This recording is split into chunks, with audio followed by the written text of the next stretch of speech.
I grew up in New York City, and I grew up listening to like the Jackson 5. And the Ohio Players and Parliament Funkadelic. I was classically trained as a trumpet player. I listened to a lot of sort of Delta blues and jazz and stuff like that.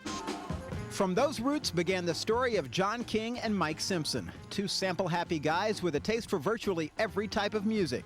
The Dust Brothers were born through a chance meeting in 1985 at a college radio station in suburban LA, where King and Simpson co-hosted a hip-hop show so creative that it led to a production deal with rap label Delicious Vinyl, and the chance to work with one of its stars, Tone Loc, on a breakout single. All of a sudden, you know, Wild Thing just came out, and I mean, almost overnight, it was just like, it was huge. Let's do the Wild Thing. We were still broke, and you know, we were just like these poor college graduate guys, and you know, we have the #1 record in the country, and we don't even have $3 to buy a billboard.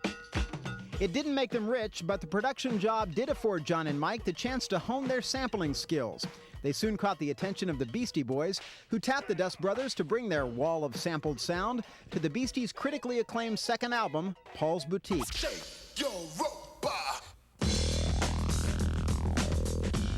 That led to several years of remix work, mainly for alternative bands, and finally to Beck Hansen, and a musical marriage made in heaven. Our partner in our record label, Mitchell Frank, had been telling us about Beck before Loser came out, and he was like, you know, this is a guy you gotta meet. So that's how the Dust Brothers got where they are today. But how do they manage to take inspiration from various scraps of unrelated music and turn it into something as fresh and original as Beck's Grammy-nominated album, Odelay? Since Where It's At is obviously one of the better-known songs from the record, it's best to take that one and sort of like pick it apart a little bit.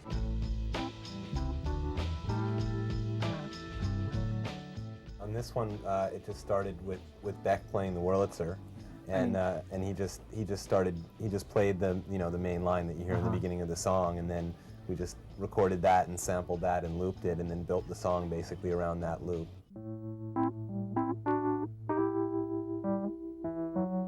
It's all on a Mac computer in this program called Studio Vision that lets you like record Beck playing guitar or Beck doing some vocals, or take a beat and load it into a sampler and make it repeat. And this is that's a combination of 2 beats right there. So the Where It's At sort of chorus hook, Where It's At, I think a lot of people might think it's Beck and like 6 or 8 friends of his, but it's actually all Beck doing sort of characters, right? Yeah, absolutely. It was really funny, you know, he was trying to be like the big guy, Where it's at? the small guy, Where it's at? like the real energetic guy, Oh yeah. Or the old man. the old man. Where it's at? Beck would sit here with the microphone, he'd sit here with the guitar, and the amp would just be right next to him mic'd, and so we sort of defy all traditional recording techniques. How do you guys know when you've got enough layers to something, when it's time to like stop? You hear it. Stop adding. You hear it go by and you remember it. It's very much like a painting. It's never really done. I mean, we could have spent 3 years working, you know, doing more and more and more to the song. At a certain point, you just have to say, okay, let's move on.